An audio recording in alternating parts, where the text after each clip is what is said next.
Hey squaddies, and welcome to Thriving with the Sussexes. My name is Deanna and I'm here to report on all things Sussex. Don't forget to like, comment, share, and subscribe. Now let's get on with it. Hey squaddies, good morning, good afternoon, and good evening whenever you're listening. Hello. Be sure to check out memberships. You can join if you're interested. And just like with all my information, I'll put it in the description box. Thanks.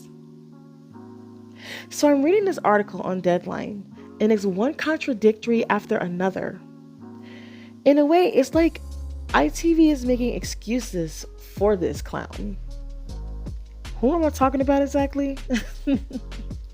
I'm talking about the CEO of ITV. Her name is Caroline McCall. And, well, she's making excuse after excuse for the misogynistic clown, aka Horse Miller's BFF, aka Mr. Rotten Potato Head himself, Jeremy Clarkson. So in the article, it said, in a letter sent on December 22nd and published for the first time today by Deadline, McCall responded to Scottish lawmaker John Nicholson's call to drop Clarkson from his Who Wants to Be a Millionaire hosting duties, which Clarkson has been helming for 5 years. So that's what pretty much this article is about. So, in McCall's response. So, pretty much, she just said a whole lot of BS in her response.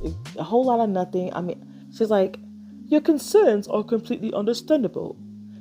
Everyone at ITV is very aware of our responsibilities as a public service broadcaster, and I'd like to be clear that the comments made were Jeremy Clarkson's alone and are in no way endorsed by ITV. There's no place on ITV for comments made in that article. Caroline, girl, are you hearing yourself? Do you think people are less than smart? I can't speak for the ones who believe in tabloid BS, but you just said a whole lot of nothing. Either you sack him or just say you back him. You can also say, we support men bullying and harassing women at the most misogynistic way.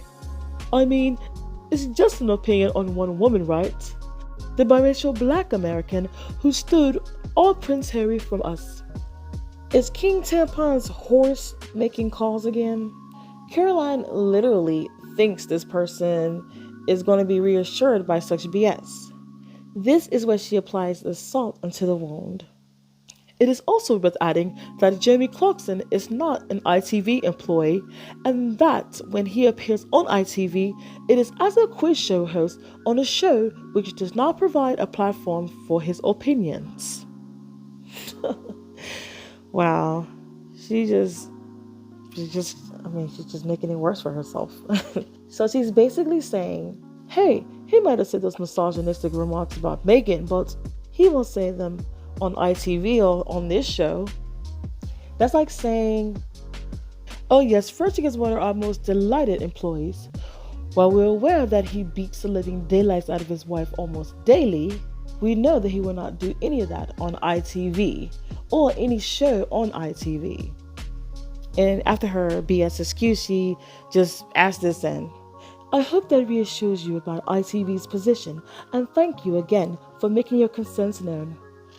Kind regards. You can take those kind regards and shove them. They're keeping that animal on that network. They're not getting rid of him. That line alone should be enough for you all to understand what she meant. If you haven't gotten it by now. I'm just so annoyed by this, but I'm also not surprised. It's excuse after excuse with these clowns. They're protecting him because they feel the exact same way, in my opinion. They don't approve of what he said about Princess Meghan, but we'll keep him on board since he didn't say it on our network. It's only a matter of time before he makes some creepy remark or joke, and when that happens, they will protect him for that as well. We'll see if Mr. Rotten Potato Head remains on the network, but I will be surprised if they eventually sacked him. Because the way Caroline kept acknowledging everything but the obvious, he's not going anywhere right now. They're depending on human short-term memories. And I say, let's keep stepping on our necks because we're not forgetting anytime soon. I can think of a lot of well-qualified people who can replace this misogynistic clown. But I get it. That almost $4 million a year job that supports bullying and harassing is hard to give up if you go and decide to let him go. But keep in mind, the world is watching.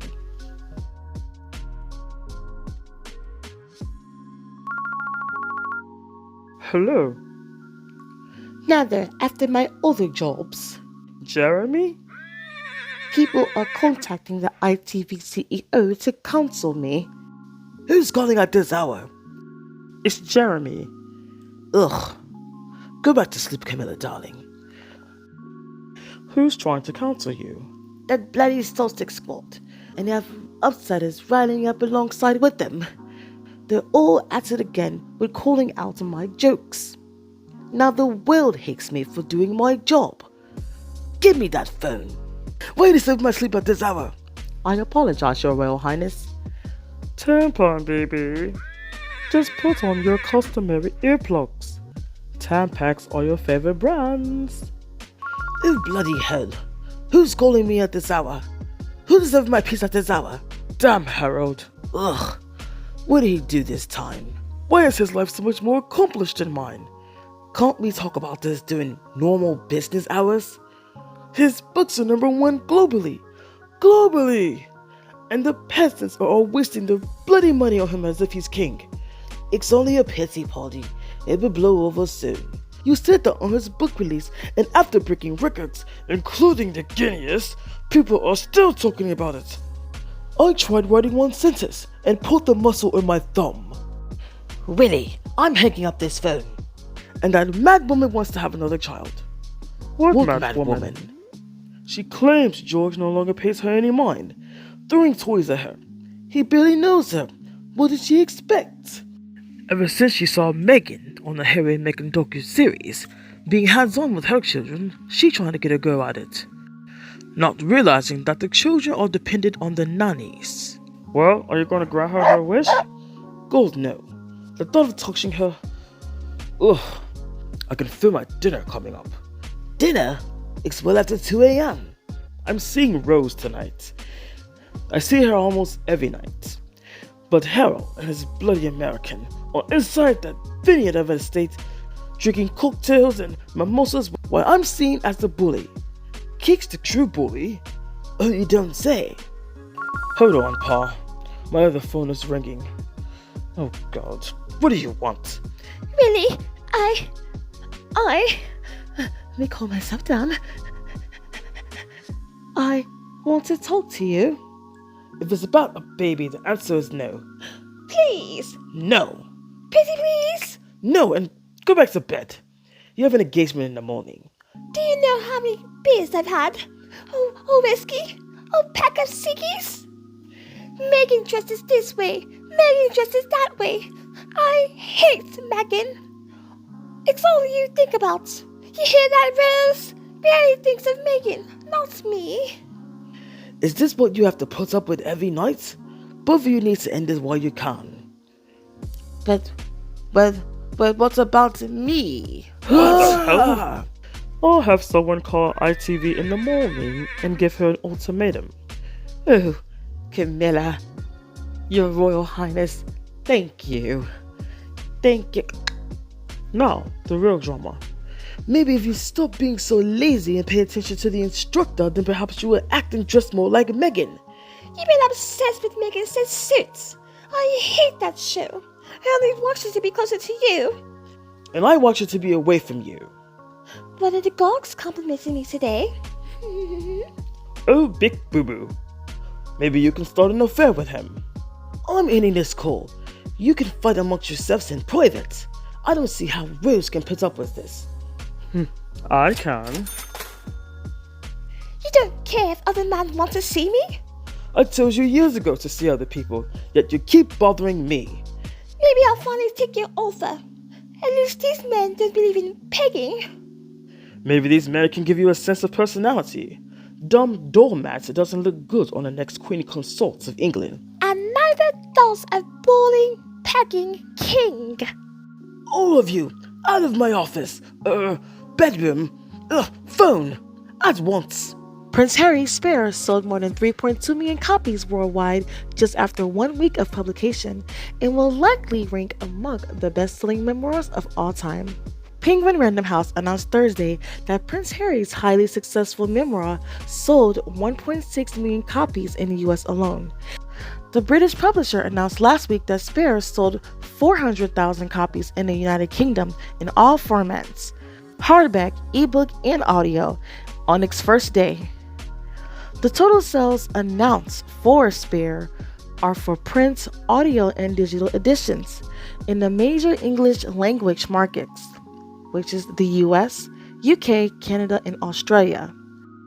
The book has come out in 15 other languages, and editions in 10 additional languages are expected. Way to go, Harry!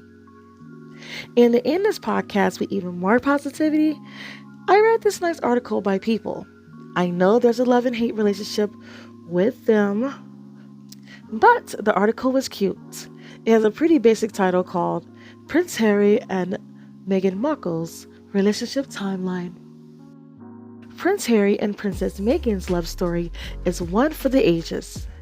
It's easy to forget that they've only been together for a little over 6 years. The Duke and Duchess of Sussex first met in early 2016, though Prince Harry admitted that their relationship went from 0 to 60 over a relatively short period of time. He and Meghan said in their engagement interview that their romance only looked like a whirlwind from the outside. I don't think that I would call it a whirlwind in terms of our relationship. Obviously, there have been layers attached to how public it has become after we had a good 5-6 months almost with just privacy, which was amazing. The fact that I fell in love with Meghan so incredibly quickly was sort of confirmation to me that everything, all the stars were aligned. This beautiful woman just sort of literally tripped and fell into my life. I fell into her life, and the fact that I know the fact that she'll be really unbelievably good at the job part of it as well, is obviously a huge relief to me, because she'll be able to deal with everything else that comes with it. And this was the time when they were doing their engagement interview. So that was nice. But of course the job has changed. Prince Harry and Princess Meghan have since become parents, stepped back as working royals, and moved stateside. And despite their high-profile lives, the pair are doing their best to maintain a sense of normalcy, even if their date nights occasionally involve a crowd of 1,500, as the couple recently joked at the Robert F. Kennedy Ripple Hope Awards Gala. Then the article goes into their timeline from their first date and all the new information we learned from Harry's very successful record-breaking book Spare. I will share the link to the article in the community tab. Man, now I feel like going back and listening to that part of the book where Harry first saw Meghan on the Instagram with a Snapchat doggy filter and fell in love at first sight. That's all for this podcast. Do you all think that ITV will eventually drop Jeremy Clarkson? Or are they just going to keep him while making useless excuses? And are you going to do exactly what I'm doing and open up Spare once again and listen to Harry and Meghan's love story? Their story is like a beautiful romantic comedy about a very charming and handsome European prince who falls in love with a beautiful American actress. In the meantime, I hope that you all have a wonderful weekend and may it be filled with blue skies, sunshines with positive vibes. I'd like to thank you for watching. Don't forget to like, comment, share, and subscribe, and hit that bell. Also, join the membership. I have the link inside the description box.